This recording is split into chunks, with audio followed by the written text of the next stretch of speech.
Hello, and thank you for checking us out live on the Hospitality Strategy Lab. I'm here with Barbara Castiglia. She's the managing editor of modernrestaurantmanagement.com. Barbara, welcome to the show. Thank you for coming on. Hey, thank you for inviting me. Always happy to talk restaurants. Well, I got a million questions for you. So I read this article that you wrote, or that your magazine wrote, called Future-Proofing Restaurants, What to Expect in 2026. Just off the top of your head, what is keeping your readers up at night? Well, obviously, labor is continually a main issue that restaurants are going to be dealing with, that have dealt with. And, it's changed, particularly hitting after the pandemic. The constraints on labor, wages, tips. There's so many different factors within labor that are probably the things that keep people the most up at night, but it's a continual problem. So they kind of know they have to deal with this. And that's probably the main thing. Costs, as everybody knows, everybody, goes to the grocery store, goes out to a restaurant, that everything is costing more. So if it's costing anybody more at the grocery store, it's costing restaurants more. And they look at higher meat prices, coffee prices, all of those things that are kind of standards for the restaurant. And how do you meet people where they are? And I think probably the main thing that is keeping people up now is what do guests want? What do they want?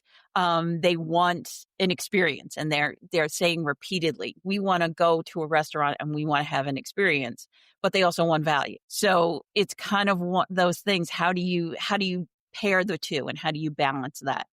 And AI is a big thing in everybody's mind about how to use AI correctly, what it can do, how it can help restaurants and not be a burden to them. There are so many issues heading into 2026 that are literally on a restaurant operator's plate, be it an independent restaurant owner or a franchise operator, that looking to technology even more as a way to be more efficient and to use data, which I think that's something that fascinates me, is how to take all of that information that you receive from the guest journey, and how do you make it better for that guest? That is something that, how to better do those things. What information would you look for, and how would you use it once you got it? It really depends on the individual restaurant. I always go back to an example of, if you have specials and you see the salmon special is just not doing it. Now, why isn't it working? Then you have to, recalibrate. Do you go, well, is it something about the recipe? Do people just not want salmon? Is it the price point? And those are the things where you can kind of figure out what's working. Is it just not working for your area? Kind of recalibrate. And I love how, thinking these things kind of even helps with like food waste issues and other big sustainability issues, which are part of the day-to-day restaurant, but also part of the big picture of living in the world and future-proofing in a way. Are you seeing any particular style of restaurant service that's more resilient than another style? Well, I mean, it's interesting how now you're seeing a big resurgence at places like Applebee's and Chili's, where people are going for the value. They're walking in that door and they're, what is it, 2 for $25? It used to be 2 for $20, but I think it's like 2 for $25, and they're going in there and they're getting a drink, probably because they can afford to get the drink, and they're looking at the bill and they're saying, okay, I got a couple of burgers and some drinks and my kids were happy. So those are the ones that are having the big resurgence, which had been hurting previously, but they're kind of meeting people where they are, particularly when getting a value and feeling that they get a value for their money, as opposed to, a fine dining restaurant. It really has to perform well across the board, meeting people at service and being exceptional and providing a meal that people are just going to be wowed by. The economics are really hard for everybody right now, but I think it's that they're finding that sweet spot in those, not fast casual, but where they're casual sit down and and people are, I see the lines, I see the crowded parking lots. And it was an interesting thing to see over the past few years how there had been nobody in some of these restaurants and now people are there. and it's just where they're placed to be. I mean, I don't know how long that trend will continue. I do think, we've been seeing this value seeking trend coming out of the pandemic. And more so. What are your thoughts on menu dynamics and creating a menu that actually meets the psychology of the new consumer? And I call them the new consumer because they're now deciding whether or not they're going to go out to eat or if they're going to buy a couple of days worth of groceries. And that is the parity there. That is. But I have one client, that just sells burritos. They have less than 10 menu items and they're just crushing it because they go extremely deep on one thing. They do one thing exceptionally well versus having 10 things and overloading people with the burden of choice. Are you seeing anything like that? Well, I think it really depends on the restaurant. I mean, they always go back to the example of like Cheesecake Factory, which has this menu, which is like a book. And even they've pared it down. But I like the example that you gave about, you doing something and you're doing it well, because people look online now. So they know your welcome is online now. It's not necessarily people walking in the neighborhood and looking at your menu in the restaurant window. They're finding you online. A lot of cases, people are looking online and they're already deciding what they want before they even get there. So you kind of have to whet their appetite at that. Having an easy, navigatable menu that you can look online and see what you have and make it something that people want. It's definitely easier as an execution for your restaurant. Having something like burritos, what supplies you're going to need, you know what you're going to do, in training what you're going to have your chefs prepare. When you have such a fine-tuned menu, if you have servers, they can really understand the menu. They can really try everything and get a depth of knowledge that they can then relate and have a better hospitality experience to your guests too. I think, to me, that's always a smarter play than kind of being a generalist where you kind of have a little bit of everything. I'm in New Jersey. We have a big diner culture. And so, even the diners have been paring down their menus and not having, like this large expanse where you could go to a diner and you could get, a ham steak, or you could get eggs, and you could get this. They're even kind of fine tuning, because I think it's the better economic play to know your menu and know what you do well. And I think it also helps with building that loyalty. The example you gave, if I went there and I had a great burrito, the next time I want a burrito, I'm going to go to that place that really, really had good ones, as opposed to maybe trying something else that might have a huge menu. So I think it definitely is a smarter play for people moving forward. How do you feel people, what do you think is the process for people deciding on a new place to go? So many things. I think word of mouth is still important, but I think the word of mouth is bigger because it is online. So it's not just you and me talking about a restaurant. It's Facebook and seeing, there's a new restaurant opening in town, and two of my friends mentioned it on Facebook. And you kind of put that little check mark in your head. Okay, I'm going to go there. So I think it's definitely that sort of thing. I think in a lot of cases, it's still people will search via restaurants near me serving a certain kind of food. If they want pizza, if they want Mexican food, Chinese food. And I do think they're willing to give people a chance once. And if the experience just doesn't line up for them, they're not going to go back there again. But everything really starts online. Then it goes out from there. And it's a matter of you do well on that first experience, and then you'll have them coming back. And I do think there are people who are starting out finding things via delivery, ordering takeout, and then go into the restaurant after. Maybe they think they're saving money that way, or a time convenience factor. So a restaurant has to kind of have that multiple channel of way to reach people. You want to reach people who are going to want takeout and delivery, and you want to have your dine-in. It just is the way things are now. All right. So in this article, and I'll link to this in the podcast notes, that about what to expect in 2026, there's some kind of an ominous subtext. What do you think? What should people be most worried about, and what can they get? What can they do right now to get ahead of that? What you think is coming in 2026? Well, I mean, the really undeterminable thing now is pricing and how much things are going to cost. We've seen it with coffee prices and meat prices and meat and also, there might be shortages of certain things. So that's the thing where not just that article, but in a lot of articles where telling restaurant operators to secure your vendors, if you have good contracts with people and things in place, make sure you have those relationships and build those relationships, because when you know kind of what control your costs, then you're not going to have to raise menu prices over and over again. You might, obviously most restaurants have had to raise their menu. It's just something they've had to do out of necessity. And I think people are getting used to it. It's tough to go into a restaurant that, may have been a $35 to $50 two-person walking in and out the door, and it being $75 to $80 now without drinks. But I think that people are going to get used to that. But there are also some people who are just not going to be dining out as frequently as they are.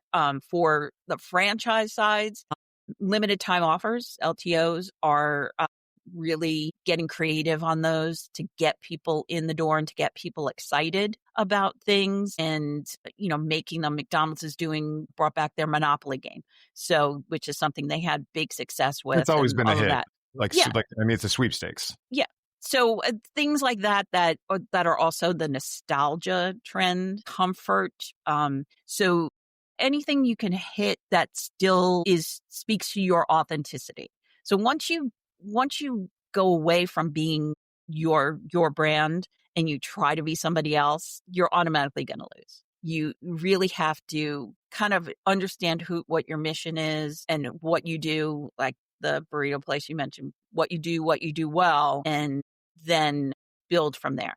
And, you want to appeal to multiple generations. A lot of times you get things from people and we want to appeal to Generation X. We want to appeal to, and there's always a new generation coming up, but you kind of want to have a broad appeal and have things that could kind of be for everybody, because everybody has the dollars to go out and pay. It's interesting that you mentioned that, because this is something that we talked about with another guest of mine, Daniel Burstein. He was talking about finding your tribe and like serving your tribe and just being like, this is the identity of the person that I am, which is also going to be the identity of the person that works with me in my restaurant as my staff. And then we serve the similar person. And so that person, all you really need is like 1,000 of those people in your market. And that's probably going to be enough to sustain your restaurant. Maybe not even that many. Yeah. And I think, if anytime you're trying to be somebody else, it's not going to work. If you're, I'm trying to think of in terms of restaurant terms, if you want to do a fine dining restaurant, but you're really, into potatoes and doing, some kind of funky, they got cool potatoes in fine dining. No, I mean something like a baked potato bar or something, something kind of cool and funky. You want something that speaks to who you are, and sometimes that's hard to identify because you're dealing with your true self, and it's easier to put on a face or something. But if you put that out there, you're always, they said, you're going to find your tribe. You're going to realize, hey, there are people who like what I like and want to do what I do. But when you move that, over to try to appeal to too many different people, then it's just going to become very wishy-washy, and then you have no identity. And then it'll be like, well, what's this place? They have this, they have this, they have this. But if you will find your people, and your people will find you. That's kind of the the advantage that we do have now using social media, and is you have that outreach where people will travel to a restaurant that they think that they're going to get a good experience at, and that's that's different than years and years ago, where it was definitely more constrained to your local. But never count out the local play. Never stop marketing locally. Never start being part of that community. If you're in a community that has schools, helping out with the schools and doing things, fundraisers and all that, because then you're kind of instilling loyalty into other generations who are going to want to come back and build. A lot of everything to me is about building relationships. And little ways and little things that you can do, that you're planting those seeds, and then they'll grow somewhere in the future. It's an interesting. You remind me of this part of I think it was *Sapiens* by Yuval Harari, where he was talking about how early civilizations that we were only able to the tribes only grew up to be around 150 people before they married off or died or whatever. But we can only personally, individually, actually cultivate and curate about 150 relationships. All right, I'm going to put you on the spot here real quick. Go ahead. Without the help of CRM, which you can have a free trial at jlittrell.com.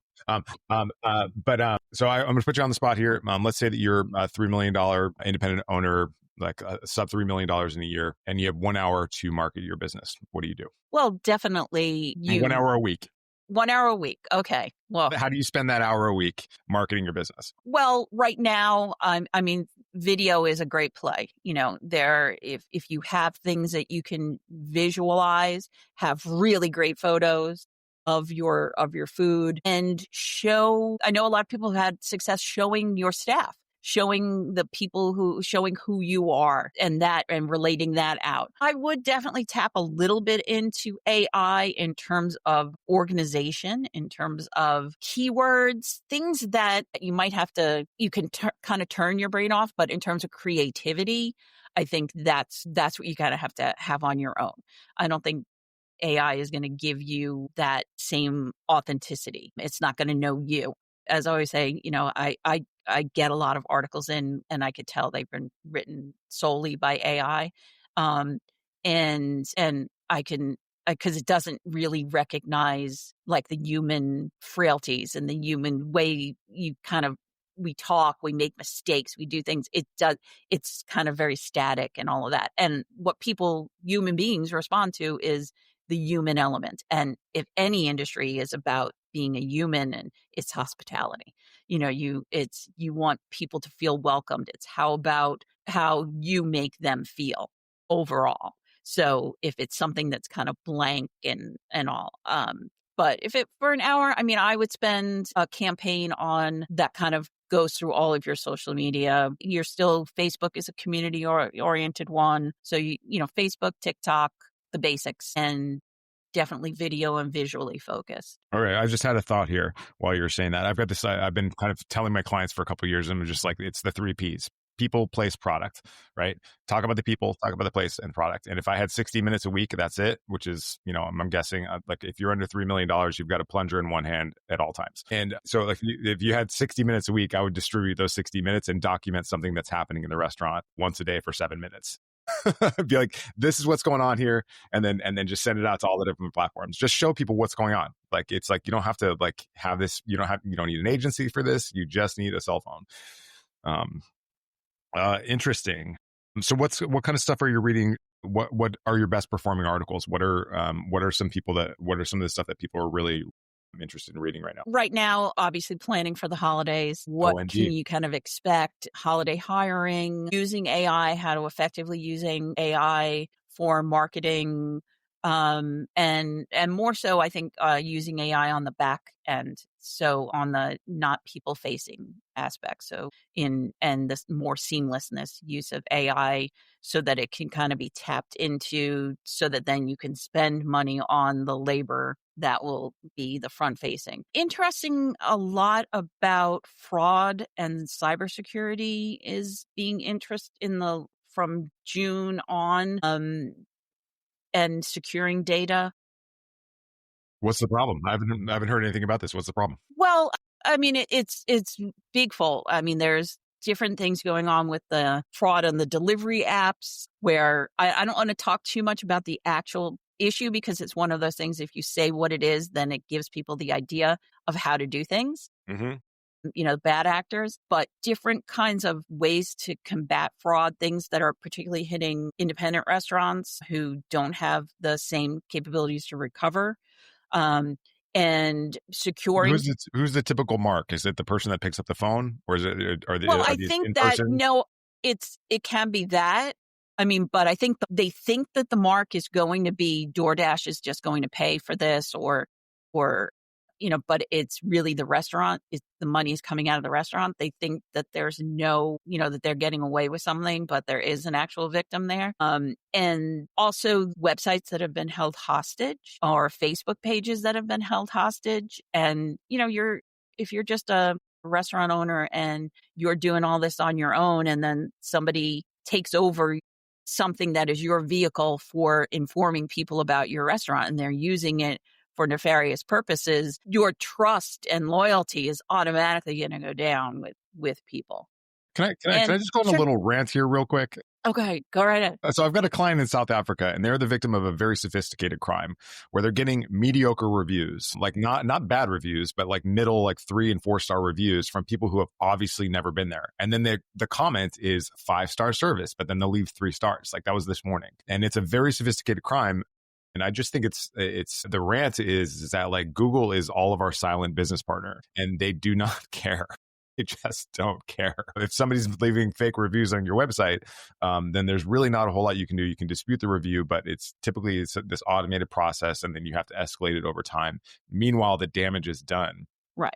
And it's just, and really, we've written numerous articles about review management and how to respond to reviews and then how to kind of combat that, where you're getting better reviews, asking people for review, not paying them for reviews, but you want genuine, honest reviews that will kind of, take those down. It's really hard. The more sophisticated that these things get, it's harder to deal with those kind of things. And particularly if, you don't have the wherewithal, you're not hiring someone to handle all of these things for you. And it feels like you're being victimized. Someone's attacking you and you may not even know why. I've gotten weird articles from people that they want us to post that aren't real articles. And you wonder what the whole people's purposes are of doing these things, that they hire people to do things, to get backlinks, to get things, and they don't know that people aren't doing them the right way because they're paying a service. Mm-hmm. So they may not be aware that things are not being handled the right way. But what you're talking about seems like there's some kind of bot thing involved where somebody's going in there and somebody is purposely going after them, almost like it's a mystery, that you need a Columbo to go solve. The weird part is that they're not asking for anything. So I was a marketing director for a small hospitality group called Overthrow Hospitality here in New York. And this was like a couple of years ago, and we were being held hostage. They would leave us negative reviews and say, give us a gift card for $75 and like $75, like in not a restaurant gift card, but like a cash gift card that they could actually use on Amazon or something and get some tangible goods. And they were holding us hostage, and some people paid them. And it was a very efficient crime because we couldn't find them, and Google wasn't going to help us out at all. And they can change the review to a positive review anytime. What they don't like, I don't know why they don't go after like bankers and people who have money. It's like, come on, guys. Why are you going after restaurant owners? Like I think they're the least paid employees in half the restaurants. Yeah, but I think they tapped into a vulnerability. A restaurant wants to have good reviews, and people do look at reviews. People do look at how reviews are handled. All the times I'll see a bad review, and I look to see how the owner responded, and that actually tells me more about whether or not I want to go to the restaurant than the bad review. Because if I don't like how they handled it, I'm like, well, you're really not very hospitable if you're not, if you're acknowledging something that may be a way you can improve and something that you can learn about, then, may not be the place I want to go to. It's so many different things out there for restaurant owners now. You're like, why do they even go into it? And I think so many of them really just have that love of hospitality. As writing an article now, we refer to the hospitality gene, where you have people who they just love the business and they really can't imagine their life doing anything else, despite how hard it is, the hours, all the things that go into it, that there is just a love of wanting to take care of people and wanting to feed people. And it's a business, but it's a tough business. And there are so many things that make it tougher and tougher. But I just did an article the other day about a survey that showed all of these terrible things, that the restaurant dealing with tariffs and prices and menu prices and all these things. But like a high percentage, like it was like 71% of people, restaurant operators, said they're positive about what's coming up in the next year. So I think that that's the natural resilience that's built into the industry. And, and moving forward, despite whatever hurdles are thrown at people, that they still want to be here and still want to operate. And it's not, it is about money, but it's not really it's not a whole money making thing like a banker. So they probably can tap into that there are people who care, and that's why they can kind of victimize people. It's a shame. It's a shame that, if all these people who were doing these terrible things really put their minds to it, they could create amazing things to solve the world's problems, but they wind up doing these terrible things instead. All right. Well, last question. Tell me about your reader and who would get the most out of modernrestaurantmanagement.com. Okay. So our reader is 80% on the US based, and then pockets in hospitality areas throughout the world. So you have the UK, Canada, Australia. We cover anything that goes into operating a restaurant. I try to get a different variety of things, staffing, floors, anything, design, any kind of interesting thing that gets into how you can perform better. So anybody who wants information on how to run a restaurant and how to run it more efficiently, and on information to let you make better decisions, that's who we kind of say who the audience is. And, it's definitely B2B. It's not a consumer oriented publication, because I always kind of put my hat on as if I was a restaurant operator. What information about this do I need to know? What do I take away from this? What do I need to know? Why should this be on my radar? I'm working on something now about the AI marketing paradox for next week, where it'll be about, how to use AI, but if it's not going to let you be authentic, what do you do? Is there any point? Can I might be a good source for you for that. I'm just saying, just throwing that out there. Oh, we'll do another article because it's a continual topic. Okay. And also doing something on a law that's supposed to be signed soon in California about allergens and things being put on menus, and how this is implemented and what it means for the industry. And this is something that's happening in California. But as you know, things happen in other states, big states, California, New York, they tend to trickle over. And what restaurant operators need to know about this, to meet their customers who are facing allergy issues. It's a serious, serious issue. So, we have just a big mix of a lot of different things. I have something tomorrow on a restaurant company that, they have a whole system in place of hospitality, that starts from, when you walk in the door, it's to the whole thing, and it's steps that they put in place that they make all of their staff members adhere to while being hospitable, and how they kind of put all of that in place. So those are the kind of things stories, looking for good restaurant stories, and that other people can kind of take away from and say, hey, that actually works. Maybe that's something I can implement. Ways of cost cutting and all that. Right now we're heading into the end of the year, where we always do outlook pieces with people on, where we get into a lot of experts and thought leaders on what they think will be the issues that will impact their industry coming into 2026. So I was just starting looking at 2025, what people said, going into this year. And a lot of it was, things that we've seen come to pass. Definitely, more focus on AI and costs and value and all. And it'll be interesting to see what, people put their thinking caps on and what they say next year is going to be, and what different things may come up. It's really a wide berth. We try to be, definitely try to be authentic, but it is that small people. It's definitely people who are a restaurant owner operator, or thinking about being a restaurant owner operator, and wanting to get an idea of all of the many different things that are involved. I went into this thinking, it's B2B. I've written about a lot of different things. I've covered many, many different things. And I'm like, it's going to be this really refined niche. It's going to be B2B restaurants.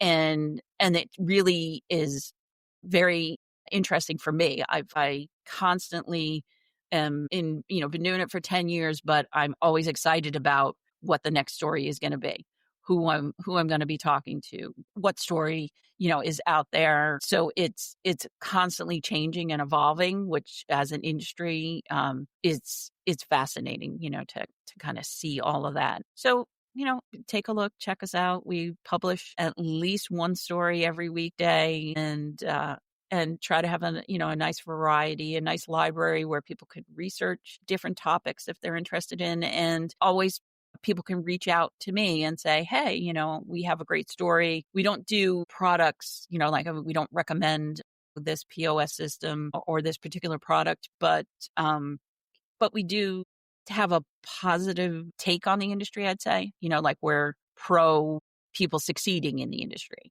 During the pandemic, we tried not to focus on all the restaurants that were closing. We tried to be very helpful and providing information for people to come to us so that they could learn about the PPP loans and all of these things that were important to the vitality of the industry at the time. So that's kind of what we look for as a resource to learn more about the industry that you're in and help you make better decisions for your own business. Okay. All right. Thank you so much, Barbara. Barbara Castiglia from the executive editor of modernrestaurantmanagement.com. Barbara, thank you so much for jumping on. Is there anything else that you'd leave us with? No. All right. Okay.